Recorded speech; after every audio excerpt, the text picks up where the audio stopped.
সবাইকে জয় যিশু। আমাদের মহান প্রেমময় পিতা প্রভু যীশু খ্রিস্টের নামে আমি সবাইকে স্বাগত জানাই। আসুন আমরা ঈশ্বরকে ধন্যবাদ দিই, তার চরণে উপস্থিত হতে পেরেছি এবং আজকে বাক্যপাঠের মধ্য দিয়ে যাই। আজকে আমি বিশেষ এক বিষয়ে বাক্যপাঠ করব, তা হচ্ছে আমাদের প্রভু যীশুর রক্ত শক্তিশালী। সেই বিষয়ে আমি কিছু বাক্য আপনাদের সামনে তুলে ধরব। আমি 15টি বাইবেল পদ আপনাদের সামনে আজকে তুলে ধরব, প্রভু যীশুর রক্ত কতটা শক্তিশালী সেই ব্যাপারে। আমি প্রথমত দেখি, আমার মূল্য তিনি চুকিয়েছেন, একবারের জন্য নয় কিন্তু সর্বসময়ের জন্য। ইব্রিয় তার 9 অধ্যায় 28 পদ। এখানে ঈশ্বরের বাক্য বলে, খ্রিস্ট ও অনেকের পাপভার তুলিয়া লইবার নিমিত্ত একবার উৎসৃষ্ট হইয়াছেন, তিনি দ্বিতীয়বার বিনা পাপে তাহাদিগকে দর্শন দিবেন, যাহারা পরিত্রাণের নিমিত্ত তাহার অপেক্ষা করে। 2 নম্বর, তিনি ন্যায় করেন। রোমিও তার 5 অধ্যায় 9 পদ। তাহার রক্তে যখন ধার্মিক গণিত হইয়াছি, তখন আমরা কত অধিক নিশ্চয়ই তাহা দ্বারা ঈশ্বরের ক্রোধ হইতে পরিত্রাণ পাইব। 3 নম্বর, আমাকে তিনি ক্ষমা করেছেন। ইফিসীয় তার 1 অধ্যায় 7 পদ। যাহাতে আমরা তাহার রক্ত দ্বারা মুক্তি অর্থাৎ অপরাধ সকলের মোচন পাইয়াছি, ইহা তাহার সেই অনুগ্রহ ধন অনুসারে হইয়াছে। 4 নম্বর, ঈশ্বরের ক্রোধ থেকে মুক্তি পেয়েছি। রোমিও তার 5 অধ্যায় 9 পদ। তাহার রক্তে যখন ধার্মিক গণিত হইয়াছি, তখন আমরা কত অধিক নিশ্চয়ই তাহা দ্বারা ঈশ্বরের ক্রোধ হইতে পরিত্রাণ পাইব। 5 নম্বর, আমরা আরোগ্য পেয়েছি। প্রথম পিতর 2 অধ্যায় 24 পদ।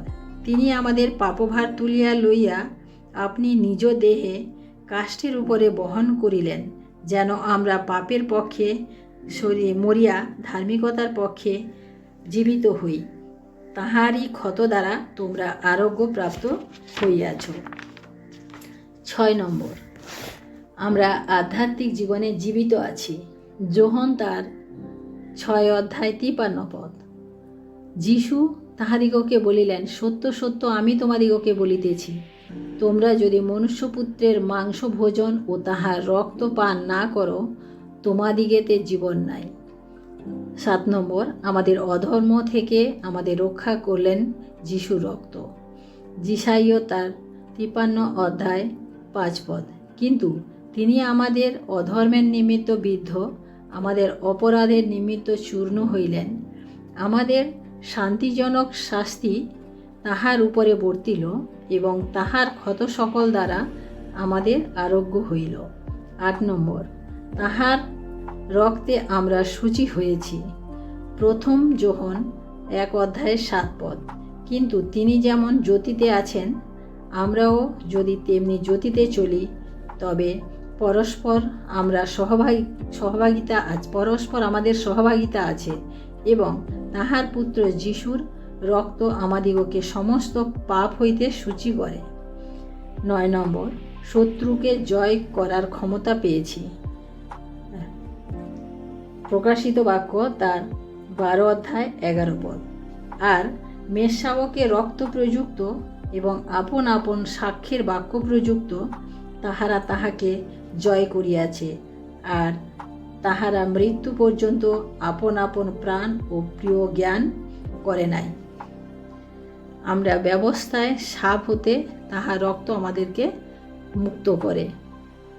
10 নম্বরে দেখি, মানে আমাদের যে ব্যবস্থার সাপ রয়েছে, সেই সাপ থেকে তাহার রক্ত আমাদিগকে মুক্ত করে। গালাতীয় তার 3 অধ্যায় 13 পদ। খ্রিস্ট মূল্য দিয়া আমাদিগকে ব্যবস্থার সাপ হইতে মুক্ত করিয়াছেন, কারণ তিনি আমাদের নিমিত্তে সাপ স্বরূপ হইলেন। তাহার রক্ত শয়তান থেকে আমাদের মুক্তি দিয়েছে। ইফিসীয় তার 1 অধ্যায় 7 পদ। যাহাতে আমরা তাহার রক্ত দ্বারা মুক্তি অর্থাৎ অপরাধ সকলের মোচন পাইয়াছি, ইহা তাহার সেই অনুগ্রহ ধন অনুসারে হইয়াছে। 12 নম্বর, তাহার রক্ত আমাকে ধার্মিক ঘোষণা করে। 2 কোরিন্থীয় 5 অধ্যায় 21 পদ। যিনি পাপ জানেন নাই, তাহাকে তিনি আমাদের পক্ষে পাপস্বরূপ করিলেন, যেন আমরা তাহাতে ঈশ্বরের ধার্মিকতা স্বরূপ হই। 13 নম্বর, তাহার রক্ত আমাকে নতুন চুক্তিতে বদ্ধ করে। লুকলিখিত সুসমাচার তার 22 অধ্যায় 20 পদ। এই পানপাত্র আমার রক্তে নতুন নিয়ম, যে রক্ত তোমাদের নিমিত্ত পাতিত হয়। 14 নম্বর, অপরাধবোধ থেকে মুক্তি দেয় যিশুর রক্ত। ইব্রিয় তার 10 অধ্যায় 12 পদ।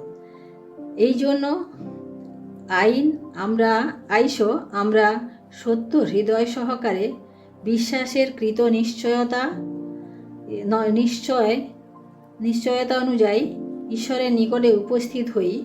আমরা তো হৃদয় প্রক্ষণপূর্বক মন্দ হইতে মুক্ত এবং সূচি জলের স্নাত দেহ বিশিষ্ট হইয়াছি।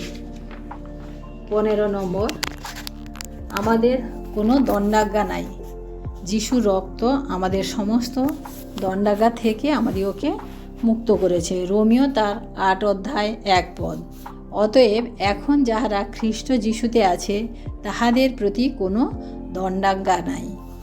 আমেন। আমি যিশুর রক্তের দ্বারা আমরা কি কি পেতে পারি বা কি কি আমাদের জীবনে হতে পারে সেই বিষয়ে আমি কিছু বাইবেল পদ আপনাদের সামনে তুলে ধরলাম। আমি বিশ্বাস করি যে আপনারা এই সমস্ত বাইবেল পদ আপনারাও পাঠ করবেন এবং আমাদের ঈশ্বর যে কত শক্তিশালী, কত মহান এবং তার রক্ত যে আমাদের জীবনের জন্য কত মূল্যবান তা আমরা আজকে বুঝতে পারলাম। আমরা এই সমস্ত বাক্যের মধ্য দিয়ে আজকে আমরা ঈশ্বরকে ধন্যবাদ দিই যে তিনি আমাদেরকে তার সন্তান হিসেবে মনোনীত করেছেন এবং আজ আমরা তার এই বাক্য আমাদের জীবনে পেয়েছি, আমাদের সম্মুখে পেয়েছি এবং এই বাক্য আমরা পাঠ করতে পারছি এবং এই বাক্যের উপরে ভরসা করে আমরা যদি এগিয়ে চলি তাহলে আমাদের জীবনে আর কোনো রকম সংকট, কোনো রকম খারাপ পরিস্থিতি, কোনো রকম কিছু থাকবে না। কারণ ঈশ্বরের কথা, ঈশ্বরের বাক্য সত্য এবং চিরস্থায়ী। তিনি যা বলে গেছেন, তিনি যা আমাদের জীবনে করতে চেয়েছিলেন সেই সমস্ত কিছু তিনি পূর্ণ করেছেন তার বাক্যের মধ্য দিয়ে। তাই প্রিয় ভাই বোনেরা, আজকে এই ছোট্ট ঈশ্বরের বাক্যের মধ্য দিয়ে আমরা আজকে যে শিক্ষা পেলাম যে প্রভু রক্ত আমাদের জীবনে কতটা শক্তিশালী সেই বিষয়ে আসুন আমরা প্রত্যেকে তার চরণে নম্রভাবে আসি এবং তার এই বাক্য পাঠের জন্য ঈশ্বরকে আমরা ধন্যবাদ করি এবং আমরা প্রার্থনা যাই। আসুন আমরা প্রার্থনা করি। আমি আপনাদের প্রত্যেকের জন্য প্রার্থনা করি। আসুন। Hallelujah, hallelujah, hallelujah. মহান প্রেমময় পিতা, তোমার মহান নামে ধন্যবাদ প্রশংসা করি প্রভু। তোমার অনুগ্রহ ও দয়াতে প্রভু গো আজকের এই সুন্দর বাক্য আমরা পাঠ করেছি এবং প্রভু তোমার এই বাক্যের যে নিগুড় তত্ত্ব প্রভু আমরা বুঝতে পেরেছি প্রভু। তোমার সেই বাক্য দিয়ে প্রভু গো আমরা জানি প্রভু সে বাক্য কতটা শক্তিশালী, কতটা আমাকে মুক্তি দেয়, কতটা আমাকে স্বাধীন করেছে প্রভু। সেই বাক্যের মধ্য দিয়ে প্রভু আজকে আমরা বিশ্বাস করি প্রভু এই বাক্য আমাদের জীবনে তুমি কার্যকর করো প্রভু। যত ভাই বোনেরা প্রভু আজকে এই বাক্য শুনেছেন এবং শুনবেন প্রত্যেকের জীবনে তুমি কাজ করো প্রভু, কারণ তোমার রক্ত সেই শক্তিশালী এবং তোমার রক্তের দ্বারা প্রভু আমরা পরিত্রাণ পেয়েছি, আমরা মুক্তি পেয়েছি এবং আমরা আমাদের জীবনের নতুন পথ খুঁজে পেয়েছি, নতুন আশার আলো দেখেছি প্রভু। আমাদের জীবন দ্বারা প্রভু আরও অনেকে যেন প্রভু সেই আলো পায়, সেই স্বাদ পায়, সেই আনন্দ পায় প্রভু। তুমি দয়া করো, তুমি আশীর্বাদ করো প্রভু। আমরা যেন তোমার এই বাক্য প্রভু একে অপরের কাছে আমরা যেন ছড়িয়ে দিতে পারি প্রভু। তোমার সেই আনন্দ, তোমার সেই শান্তি, তোমার পরিত্রাণ আমরা যেন অন্যকে বোঝাতে পারি, অন্যের কাছে নিয়ে তুলে ধরতে পারি প্রভু। কারণ তুমি প্রভু তোমার সেই হারানো সন্তানদেরকে খুঁজে নেওয়ার যে দায়িত্ব প্রভু তুমি আমাদেরকে দিয়েছো প্রভু, সেই দায়িত্ব যেন আমরা সঠিকভাবে পালন করতে পারি প্রভু। এই জগতে আমরা পরবাসী হিসেবে আমরা রয়েছি প্রভু, কিন্তু প্রভু আমরা যে যার আপন ঘরে যখন ফিরে যাব প্রভু সেখানে আমাদের প্রত্যেককে হিসেব দিতে হবে প্রভু। আমরা এই জগতে কি করেছি, আমরা তোমার ফেলে যাওয়া কাজ কতটা করতে পেরেছি প্রভু, সেই হিসেব আমাদের দিতে হবে প্রভু। তাই গো প্রভু তোমার কাছে বিনতি প্রার্থনা জানাই প্রভু, সমস্ত ভাই বোনদেরকে তুমি তাদের অন্তঃকরণকে তুমি পরিবর্তন করো প্রভু, যেন আমরা তোমার এই সুসমাচার, তোমার এই বাক্য অন্যের কাছে আমরা আমরা পৌঁছে দিতে পারি এবং অন্যকে প্রভু তোমার সে আনন্দের সহভাগী করতে পারি। ধন্যবাদ করি প্রভু, সারাদিন তুমি আমাদের সাথে সাথে থেকো, আশীর্বাদ করো এবং প্রত্যেক ভাই বোনকে তুমি